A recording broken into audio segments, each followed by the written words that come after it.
Pagi hari ini kita akan mengundang Roh Kudus masuk dalam kehidupan kita. Biarlah Dia yang akan menuntun kita untuk semakin mengerti dan memahami firman Tuhan yang akan kita dengarkan pada pagi hari ini. Terima kasih ya Tuhan.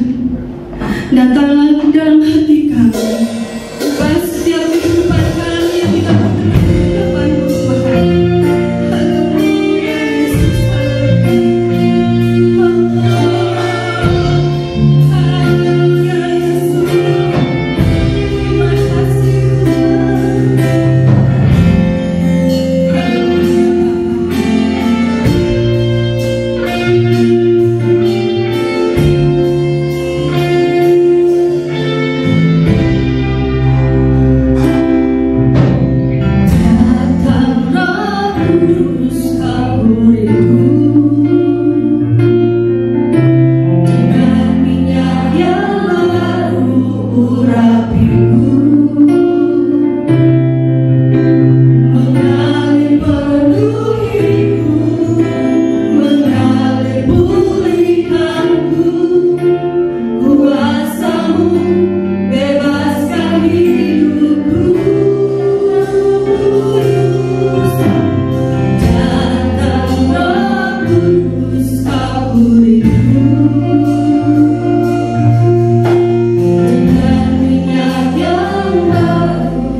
setiap hidup kami ya Tuhan.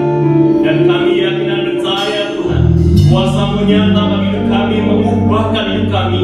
Untuk tahun yang baru ini ya Tuhan, Engkau sedang berkarya dalam kehidupan kami ya Tuhan. Ada suatu perubahan yang baru dan kami boleh menikmati baik-baik-Mu yang suci Bapa.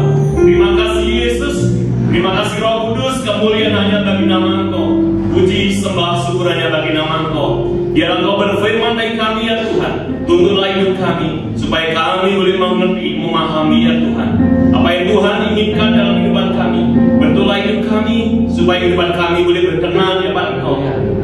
Terpujilah nama Engkau kekal selamanya. Haleluya. Amin. Puji Tuhan. Shalom. Shalom. Salam dalam kasih Kristus. Bila damai sejahtera Allah minta dalam kehidupan kita semuanya. Masuki tahun yang baru ini kita boleh menikmati berkat-berkat Allah yang nyata bagi kehidupan kita semuanya. Satu hal kita akan bersama-sama boleh merenungkan kebenaran dari firman Tuhan. Ya, tema ini I'm not lost ya. Saya tidak akan tersesat gitu ya. Saudara yang terkasih, saya diingatkan oleh kebenaran dari firman Tuhan ini memasuki tahun 2022 ya. Mungkin kita berpikir ya, kok cepat sekali gitu ya memasuki tahun 2002 ya. Dan mungkin kita berpikir, aduh kok susu kok tambah tua ya gitu ya. Saudara yang terkasih dalam Kristus, di sini tema ini supaya kita tidak tersesat dalam kehidupan kita. Tahun-tahun yang lama kita sudah jalani, namun jangan sampai suatu kesalahan terulang kembali bagi kita semuanya. Dan kita boleh melakukan pekerjaan-pekerjaan besar dalam Kristus. Dan kita boleh merasakan berkat-berkat Tuhan. Dan kita boleh menikmati urapan Allah terjadi bagi hidup kita. Dan kita boleh melihat mujizat-mujizat terjadi dalam kehidupan kita. Mungkin kita akan menghadapi, kita tidak tahu ya apa yang akan terjadi dalam kehidupan kita untuk tahun 2022 nanti. Namun kita yakin, kalau kita yakin dan percaya dan kita minta Tuhan dari Tuhan, Tuhan sertai dan memberkati kita semuanya. Dan ada pemulihan dan perubahan dalam kehidupan kita. Dan ada sukacita bagi kita semuanya. Saudara yang terkasih dalam Kristus, kita akan bersama merenungkan dalam firman Tuhan di dalam 2 Korintus pasal 11. Dari surat Paulus kepada jemaatnya di Korintus. Perhatikan di sini dari kata-kata ini bagaimana Rasul Paulus berbicara kepada jemaatnya di Korintus. Mereka gak tahu bahwa mereka percaya kepada Kristus. Mereka yakin kepada Kristus. Namun apa yang dikatakan dari Rasul Paulus ini suatu teguran ya. Bisa ditayangkan mulai ayat 1. Kita tolong untuk di Alkitabnya.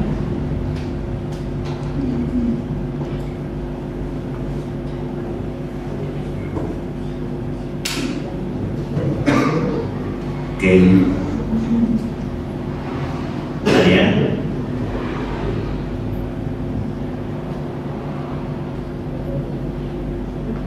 Bisa ya? Oke, yang bisa ini bisa saya bacakan aja. Apa dikatakan dalam 2 Korintus pasal 11 ayat yang pertama ya sampai yang ke-6, kita akan bersama merenungkan firman Tuhan ini. Dikatakan firman Tuhan, alangkah baiknya jika kamu sabar terhadap kebodohanku yang kecil itu. Memang kamu sabar terhadap aku. Rasul Paulus mengungkapkan kata-kata ini. Dia katakan alangkah baiknya jika kamu sabar ya terhadap kebodohanku. Kata-kata ini bukan suatu singgungan kata-kata suatu memang dia bodoh. Namun dikatakan suatu singgungan bahwa ini ada suatu kesombongan sebenarnya dari Rasul Paulus. Ya sebenarnya dia mempunyai tujuan sentilan-sentilan kepada jemaat di Korintus. Dan dikatakan memang kamu sabar ya terhadap aku. Menghadapi Rasul Paulus tidak mudah. Karena Rasul Paulus ini orangnya tegas sekali ya. Kalau A, kalau B. Dan dia gak ada alih-alih gitu ya. Gak kompromi kalau dia katakan seperti itu. Dia salah, ya salah. Lanjut. Dikatakan firman Tuhan, sebab aku cemburu. Di sisi lain dia katakan dia cemburu. kata-kata kecemburuan, yaitu rasa-rasa kepemilikan. Kalau kita dengan suami istri, pasti kita merasakan apa itu namanya kecemburuan. Kalau pacaran itu nggak boleh ya sebenarnya kecemburuan, karena belum memiliki. Rasa kecemburuan itu adalah rasa memiliki. Kalau kehilangan, kalau ada apa-apa, ini ada rasa cemburu. Begitu juga Paulus sendiri ada rasa cemburu kepada jemaat di Korintus. Kecemburuan dia katakan demikian, sebab aku cemburu kasihnya benar-benar kepada jemaat di Korintus, kepada kamu dengan cemburu ilahi. Karena aku telah mempertunangkan kamu kepada satu laki-laki untuk membawa kamu sebagai perawan suci kepada Kristus. Dan dia menegaskan begitu besarnya kasihnya kepada jemaat di Korintus. Dia katakan, karena aku telah mempertunangkan kamu, ya jemaat Korintus, kepada Allah, kepada Kristus, ya sebagai laki-laki untuk membawa kamu sebagai perawan suci kepada Kristus. Suatu tradisi bangsa Yahudi, ya, kuno, yaitu bagaimana mereka berpegang teguh dengan kebiasaan tradisi, tidak main-main. Seorang ayah memperhatikan kalau seorang sudah tunangan, gitu ya, jangan sampai mereka melakukan hubungan sampai lebih dari seorang suami istri. Makanya bagaimana di situ dipertahankan. Rasul Paulus mengembangkan bagaimana dia melihat jemaat Korintus, jangan sampai di situ, ya, terjadi yang dinamakan tidak adanya kekudusan lagi. Dan dia melihat bagaimana pertumbuhan perkembangan rohani jemaat di Korintus itu, ya, dan bagaimana mereka tetap setia berpegang teguh. Lanjut. Tetapi aku takut. Suatu ketakutan ini yang sebenarnya penyebabnya, gitu ya. Apa yang diutarakan ini penyebabnya. Rasul Paulus ada rasa kecemburuan. Istilahnya karena apa? Dia ketakutan. Rupa-rupanya kalau dikatakan kalau pikiran kamu disesatkan dari kesetiaan kamu yang sejati kepada Kristus, sama seperti Hawa diperdayakan oleh ular itu dengan kelicikannya. Saudara, inilah ayat yang akan kita renungkan, ya. Suatu ketakutan dari Rasul Paulus. Kalau pikiran kamu disesatkan dari kesetiaan kamu yang sejati. Jangan sampai jemaat Korintus yang dikatakan setia itu adalah suam-suam. Jemaat Korintus yang dikatakan sebagai orang yang setia itu adalah hanya fata morgana saja, kelihatannya setia. Paulus dengan tegas, jangan sampai kamu kelihatan sebagai orang yang duduk baik dengan tenang dan kelihatannya baik-baik saja rohani, namun sebenarnya hidupmu itu jauh dari Kristus. Saya bacakan selanjutnya sampai 6 ya. Mari lanjut aja. Sebab kamu sabar saja jika ada seorang yang datang memberitakan Yesus yang lain daripada yang telah kami beritakan, atau memberikan kepada kamu roh yang lain daripada yang telah kamu terima, atau Injil yang lain daripada yang telah kamu terima. Suatu penyesatan di sini ada 3 hal: Yesus lain, roh lain, Injil lain. Lanjut. Tetapi menurut pendapatku, sedikit pun aku tidak kurang daripada rasul-rasul yang tak ada taranya. Seakan-akan suatu perbandingan bagaimana rasul-rasul antara satu dengan yang lain, suatu penyesat dari iblis dan Rasul Paulus sendiri. Dan dia kata Rasul Paulus, yaitu dikatakan seakan-akan rasul-rasul yang tak ada taranya, sangat tak ada bandingnya, namun aku lebih. Dia menunjukkan bukan hanya mungkin orang mengatakan seperti kesombongan, bukan, tapi tujuannya supaya tahu bahwa yang diajarkan dari Rasul Paulus adalah benar. Lanjut.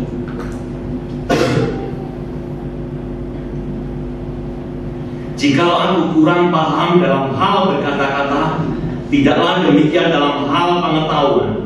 Sebab kami telah menyatakannya kepada kamu pada segala waktu dan dalam segala hal. Ya, kembali ke ayat yang ketiga. Saudara yang terkasih dalam Kristus, kenapa orang lebih cenderung mencari hal-hal yang palsu? Ya, mungkin mereka mempunyai alasan karena lebih murah, gitu ya. Mungkin karena promo seperti itu. Ya, asli tetap asli.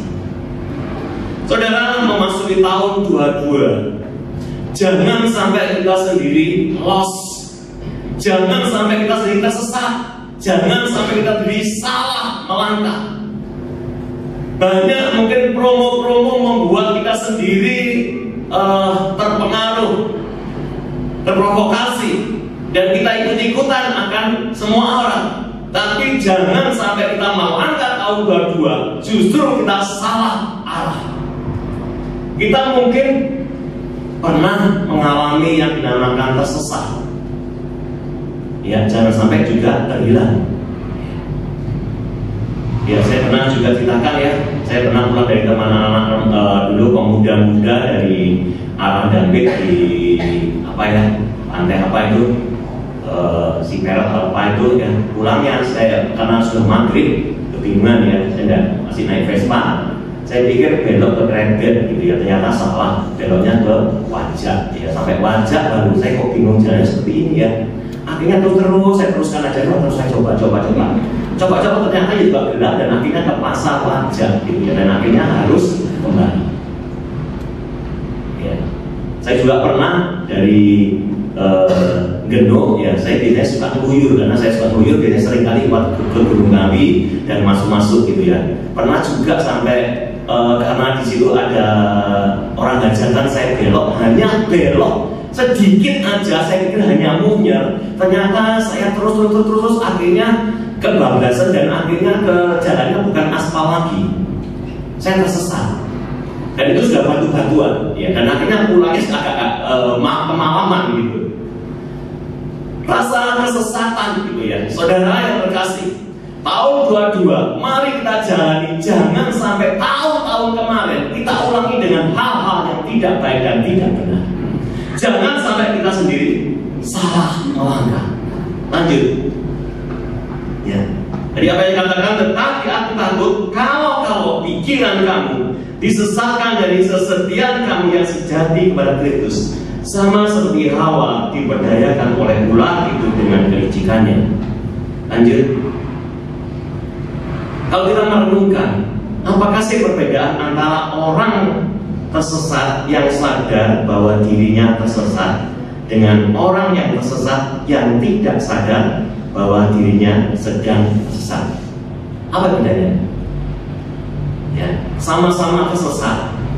Satunya sadar, satunya tidak sadar tersesat. Apa bedanya? Halo? Kok diam? Ada tahu? Apa bedanya? Orang tersesat sadar kalau tersesat, dan satunya tidak sadar kalau tersesat. Ya. Iya. Lanjut aja, saya nggak dengar ya. Oke.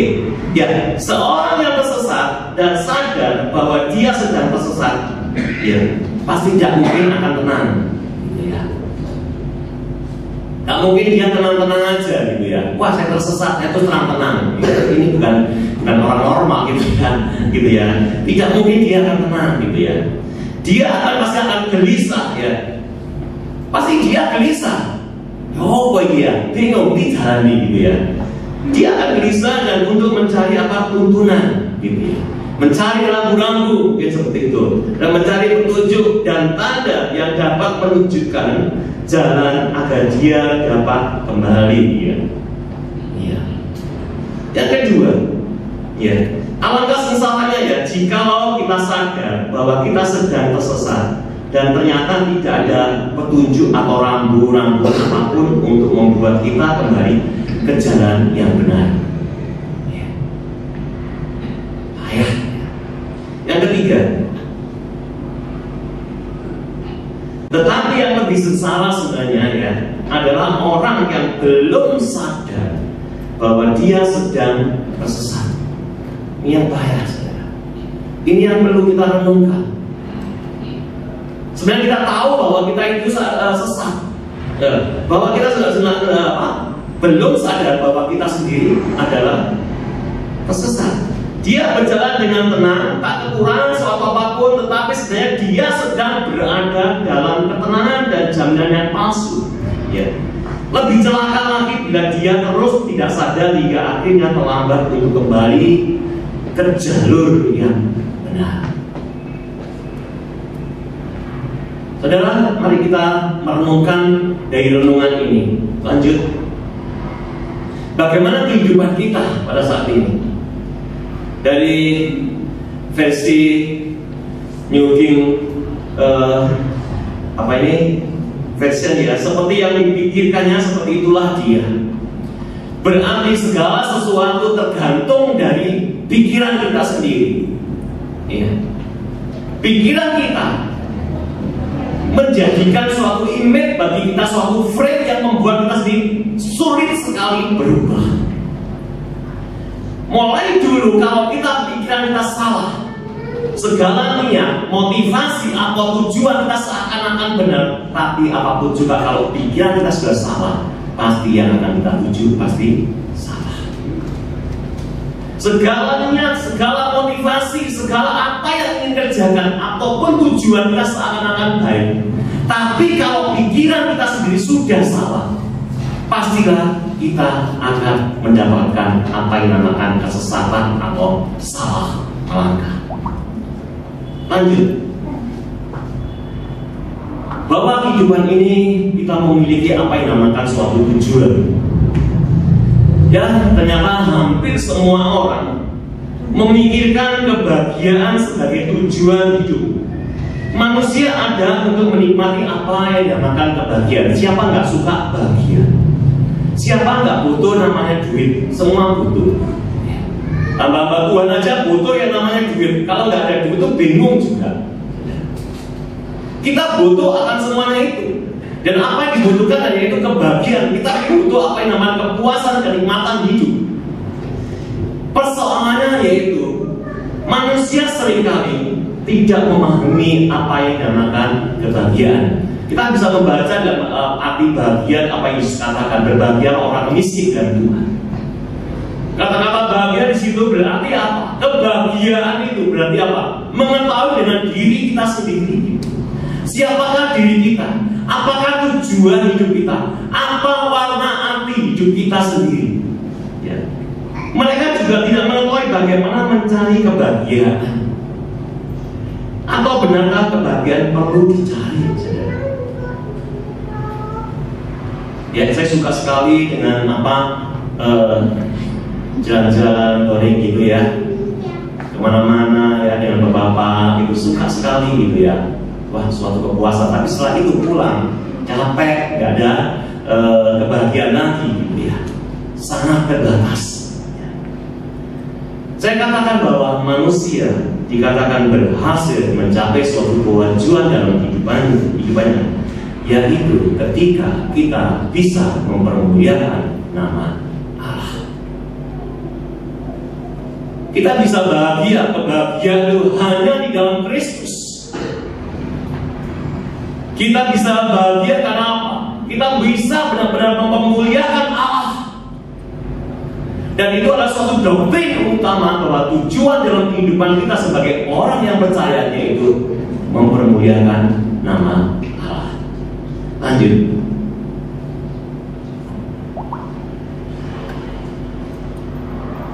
Tadi Yesus sendiri menawarkan akulah jalan dan kebenaran dan hidup. Bagaimana Rasul Paulus sendiri menegur kepada jemaat di Korintus, sebenarnya mereka sudah tahu apa arti jalan, dan dia tahu jalan yang benar itu sebenarnya arahnya kemana. Yesus sendiri menawarkan akulah jalan dan kebenaran dan hidup. Hanya Yesuslah adalah sebagai jalan dan kebenaran hidup. Hanya bagi Dialah suatu kebenaran dan kita bisa menikmati apakah kehidupan itu dan dunia ini. Lanjut. Kenapa kita bisa tersesat? Saudara, kita digambarkan seperti domba-domba. Suatu ciri domba-domba, yaitu domba tidak memiliki alat serang. Kita tahu domba itu tidak memiliki alat serang, dan penglihatannya itu rabun, hanya dapat melihat yaitu dalam jarak tertentu. Dan dia tidak pandai mencari makan, mudah tersesat, yaitu sulit mengingat jalan. Dan jika terluka perlu ada yang merawat, jika tidak mereka akan mati. Intinya, domba adalah hewan yang lemah dan tidak dapat hidup tanpa gembalanya. Saudara yang terkasih dalam Kristus, kita ini adalah domba-domba yang rentan, domba-domba yang perlu seorang yang mengembalakan. Kita butuh, kita ini lemah, makanya kita tidak bisa hidup tanpa Yesus Kristus. Kita membutuhkan gembala yang menuntun hidup kita. Kita membutuhkan yang merawat hidup kita. Kita butuh orang yang mempedulikan kita. Kita butuh orang yang menuntun hidup kita di dalam kehidupan kita di dalam kebenaran. Tahun 22 tidaklah mudah. Tuhan tidak memberikan suatu kemudahan, tapi Tuhan justru memberikan mungkin suatu kesulitan, mungkin suatu permasalahan dalam hidup kita. Karena Tuhan ingin memproses dalam hidup kita. Semakin hari semakin indah di pandangan Tuhan. Semakin hari semakin kudus di hadapan Tuhan. Lanjut. Bagaimana bisa tersesat? Apa yang dikatakan di dalam Yesaya pasal 53 ayat 6, dikatakan firman Tuhan, kita sekarang sesat seperti domba, masing-masing kita mengambil jalan sendiri. Kadang-kala jalannya itu beda, saudara. Apa yang diinginkan Allah dalam kehidupan kita dengan kehidupan kita. Mungkin bagi hidup kita itu baik untuk kita, tapi belum tentu baik untuk Tuhan. Bisa juga itu baik untuk Tuhan, namun tidak baik untuk hidup saya. Tapi itulah yang diinginkan Tuhan. Mengetahui rencana Allah di dalam kehidupan kita semuanya, yang akhirnya ujung-ujungnya Tuhan memberikan kebaikan bagi kita, suatu keberhasilan, yaitu kemenangan yang Tuhan berikan. Kata firman Tuhan, tetapi Tuhan telah menimpakan kepadanya kejaran kita sekalian. Semua manusia telah kehilangan Allah dalam menjalani hidup karena dia tidak lagi hidup untuk Tuhan. Lanjut.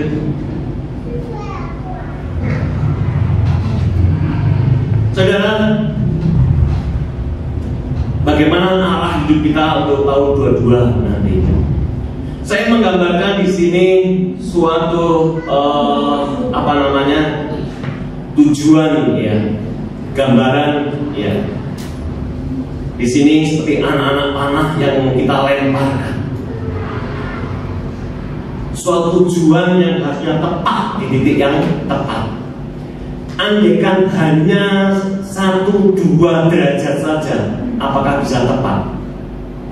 Tidak akan tepat. Begitu juga dalam kehidupan kita, memasuki tahun 22, kehidupan kita benar-benar fokus dan terarah. Dan biarlah anak-anak panah itu kita tancapkan di dalam Kristus Yesus sesuai tujuan Allah. Benar-benar kehidupan terarah, bahwa Allah yang menentukan tujuan, bukan niat, bukan motivasi, tapi Allah untuk kita. Lanjut. Saudara yang kasih, mari kita menyadari dan berjaga-jaga bahwa lawan kita itu bukan hal-hal yang sederhana, bukan hal-hal yang remeh gitu. Makanya Paulus sendiri mengatakan hati-hati dan waspadalah kehidupanmu hari-harimu, karena hari ini jahat sekali. Bahwa lawan kita itu bukan hal-hal yang sepele. Bagaimana iblis nanti bisa mengupayakan hidup kita supaya jatuh. Saudara, banyak sekali hamba-hamba Tuhan yang jatuh, saudara. Saudara, kalau kita lihat suatu figur-figur, saya berapa waktu itu kita kenal dengan siapa Yogicho ya. Bagaimana saya luar biasa ya dengan KTP-nya ya. Bagaimana dengan kelompok selnya begitu luar biasa, namun akhir-akhirnya hidupnya di penjara. Dan beberapa waktu yang lalu meninggal. Ya, karena apa? Korupsi. Apa yang kurang? Coba kita pikirkan kehidupan kita. Jangan sampai kehidupan kita terkecoh, kita tersesat dengan hal-hal yang membuat kita tersesat. Lanjut. Firman Tuhan katakan akar dari segala kejahatan adalah cinta uang. Lanjut lagi. Saya katakan dalam Lukas pasal 16 ayat 15. Saudara, apa yang Yesus katakan? Kamu membenarkan diri di hadapan orang, tetapi Allah mengetahui hatimu. Ini yang pertama saya katakan. Sebab apa yang dikagumi manusia dibenci oleh Allah. Selama ini mungkin apa yang kita kejar gitu ya. Apa yang menjadi suatu kebanggaan, kebahagiaanmu, hati-hati. Bisa itu juga mungkin yang orang-orang mengagumi itu, tapi justru itu dibenci oleh Allah. Saudara yang terkasih, mari kita renungkan dari ayat ini. Mungkin selama ini kita bangga-banggakan dengan kehidupan kita. Mungkin kita bangga-banggakan dengan kekayaan kita. Mungkin kita bangga-banggakan dengan kehidupan kita. Mungkin kita bangga-banggakan karena kita sudah memperoleh banyak hal. Tuhan katakan, apa yang dikatakan? Sebab apa yang dikagumi manusia dibenci Allah. Kenapa? Manusia seringkali mengandalkan dan mengharapkan kepada manusia dan kekuatannya. Pada waktu bangsa Israel keluar dari Mesir, Tuhan ingin menunjukkan mujizatnya pada bangsa Israel. Mereka seakan-akan menunjukkan dengan mudah-mudahnya, dengan kekuatannya, tapi Tuhan ingin menunjukkan mujizat juga dalam kehidupan kita. Mari lanjut. Apa dikatakan dalam Filipi pasal 3 ayat 13, saudara-saudara, aku sendiri tidak menganggap bahwa aku telah menangkapnya, tetapi ini yang kulakukan. Aku melupakan apa yang telah di belakangku dan mengarahkan diri kepada apa yang di hadapanku. Saudara yang terkasih, inilah kunci yang Tuhan berikan bagi kita. Marilah kita sendiri supaya kita sendiri tidak tersesat. Apa yang dikatakan dalam janji kita, aku melupakan apa yang telah di belakangku. Mari kita melupakan yang membuat kita sendiri terhambat, gitu ya. Saya biasanya di rumah itu ada sedikit ya lantai 2 kecil untuk gudang gitu ya. Itu ada tangga. Dan di tangga itu seringkali ada banyak sekali barang-barang kadang-kadang ini yang membuat kita sendiri kadang-kadang sulit sekali melangkah. Mari kita sendiri begitu juga dalam kehidupan kita. Lupakan yang membuat kita sendiri tidak bisa maju. Lupakan semua hal-hal yang membuat kita sendiri tidak bisa berjalan dengan baik, tidak bisa berjalan dengan lancar. Singkirkan semuanya itu, dan kita mau maju bersama. Kata firman Tuhan, aku melupakan apa yang telah di belakangku.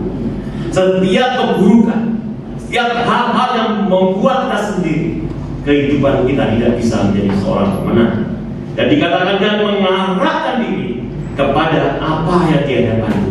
Dan firman Tuhan dan berlari-lari kepada tujuan, yaitu untuk memperoleh hadiah, yaitu panggilan surgawi dan Allah dalam Kristus Yesus. Mari kita merenungkan setiap kebenaran dari firman Tuhan dalam masa-masa ini. Lanjut, saudara yang dikasih, apa yang dikatakan sebagai domba-domba Yohanes 10 ayat 4, jika semua dombanya telah dibawanya keluar, ia berjalan di depan mereka, dan domba-domba itu mengikuti dia karena mereka mengenal suaranya. Ciri utama dari seorang domba sebagai domba, yaitu Yesus mengenal dombanya, dia juga domba mengenal suara gembalanya. Dan dikatakan Ia berjalan di depan mereka dan domba-domba itu mengikuti dia. Apa yang dikatakan firman Tuhan? Jangan salah, kita di depan dan Tuhan di belakang. Yang utama, Yesus yang menuntun hidup kita, dan kita mengikuti dia, dan kita mau mengenal suaranya.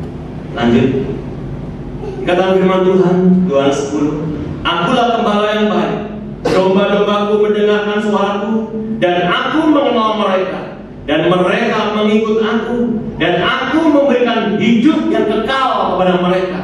Lanjut, apa yang saudara cari dalam kehidupan ini? Siapa yang menentukan sasaran itu? Tuhankah? Ataukah kemauan kita? Atau niat kita? Atau ambisi kita sendiri? Saudara, mari kita letakkan hidup kita, benar-benar tujuan hidup kita, yaitu untuk mempermuliakan Dia. Mungkin kita akan terus menjalani kehidupan ini dengan prinsip yang pikiran dan sasaran yang salah. Mungkin kita sampai mati tidak pernah menyadari. Mungkin baru sadar ketika hampir mati. Sadar betapa banyaknya tahun-tahun yang sudah dibuang untuk suatu pencarian yang sia-sia. Saudara, sadar bahwa tahun-tahun itu tidak mungkin lagi berulang kembali. Bagaimana kita dapat menata kembali arah kehidupan kita agar dapat selaras dengan rencana Allah? Mari kita serahkan tahun 22 ini kepada Kristus. Kita bisa mengatakan, tunggulah aku Tuhan, memasuki tahun 22 ini, supaya aku tidak salah. Lanjut, suatu refleksi tadi kita. Apa yang saudara cari dalam kehidupan ini? Oh, sudah ya, mari kita lihat. Ingat, kita diciptakan bukan untuk diri kita saja, tapi untuk memuliakan Dia. Bagaimana kita dapat menata kembali arah kehidupan kita agar dapat selaras dengan rencana Allah? Dan biarlah setiap kebenaran dari firman Tuhan ini memberkati kehidupan kita. Tentukan hidup kita supaya kita tidak tersesat. Jalan terus, maju terus, penuh kemenangan, imani, yakin Yesus beserta kita. Amin. Tuhan memberkati. Mari kita berdoa bersama. Haleluya Yesus. Ada saat teduh bagi kita untuk merenungkan bagi kita bagaimana tahun-tahun kebelakang, bagaimana tahun-tahun 21, tahun-tahun yang lalu, apa yang harus kita singkirkan. Haleluya Yesus. Marilah kita bersama-sama memasuki tahun 22 ini penuh dengan iman dan berlari lagi mencapai tujuan, dan dia tahu bahwa Allah mencintai hidup kita supaya kehidupan kita tidak tersesat, dan kita dimampukan karena oleh Kristus Yesus adalah kehidupan kita. Yakin dan imani dalam perjalanan kita. Bapa yang surga, kami menyadari ya Tuhan keterbatasan kami. Kami menyadari ya Tuhan setiap kemampuan kami. Ya Tuhan, biarlah hari-hari kami tidak terhilang begitu saja. Biarlah tahun-tahun kami tidak terhilang begitu saja. Jangan sampai kami tersesat, jangan sampai kami terhilang. Dan biarlah Tuhan, mohonkan oleh belas kasihan-Mu Tuhan, oh ya Tuhan, menuntun hidup kami. Ulurkan tangan-Mu ya Tuhan bagi hidup kami. Dan kami katakan memang tidak mudah ya Tuhan memasuki kehidupan ini ya Tuhan. Setiap masalah, penderitaan, kesulitan ya Tuhan, sakit, penyakit apapun juga itu, apa yang ada kekurangan, kelemahan ya Tuhan, kami sadar. Mungkin itu belum kami dapatkan ya Tuhan. Kami rindu ya Tuhan untuk memberikan bagi hidup kami, merasakan damai sejahtera-Mu, berjalan bersama Engkau ya Tuhan memasuki tahun 2022 ini ya. Bersama Engkau ya Tuhan kami boleh melangkah Kami tidak mau melangkah ya Tuhan kalau Engkau tidak mau menuntun hidup kami. Suatu komitmen ya Tuhan pada saat ini ya Tuhan, seperti komitmen yang dilontarkan oleh Yosua, tapi juga ya Tuhan komitmen baik kami pada Engkau ya Tuhan, supaya kami bimbinglah kami ya Tuhan. Terpujilah nama, terpujilah Yesus. Kami percaya kuasa-Mu menguasai dalam kehidupan kami, dan oleh kuasa-Mu Tuhan Kau memberikan kemenangan. Terima kasih Bapa. Kepujian dan kemuliaan hanya bagi nama Engkau, Tuhanku sebaik. Dan Tuhanku memberkati, dan damai sejahtera-Mu ada dalam kehidupan kami, ketenangan, kepuasan ada di dalam Engkau. Dan semua ini kami panjatkan hanya di dalam nama Kristus Yesus Tuhanku yang ajaib dan mulia. Haleluya. Amin. Di Tuhan kami para hamba-Nya yang sudah menaburkannya. Ya Tuhan, terima kasih. Sebentar kami akan pulang, namun marilah Tuhan membawakan tangan kasih Tuhan, yaitu kasih sayang dari Tuhan Yesus Kristus, damai sejahtera Allah yang melampaui segala akal itu melimpah buat semuanya, hingga diberkati usaha pekerjaanmu, hingga diberkati anak-anakmu, hingga diberkati pelajaran dari anak-anak. Terima kasih pergaulan mereka kami taruh dalam tangan Tuhan. Ya Tuhan, mohon tangan kasih Tuhan menjamah kami semuanya, sehingga kami aman di dalam berkat dan perlindungan Tuhan. Terima kasih Tuhan. Biarlah saudara yang dikasihi Tuhan pulang dengan berkat ilahi, berkat damai sejahtera Allah, perlindungan Tuhan menyertai sekarang dan sampai selama-lamanya, sampai Maranatha Tuhan Yesus datang kembali. Dalam nama Yesus kami bersyukur, berdoa, menikmati berkat dan perlindungan Tuhan. Mari yang percaya katakan amin. Tuhan Yesus memberkati. Silakan.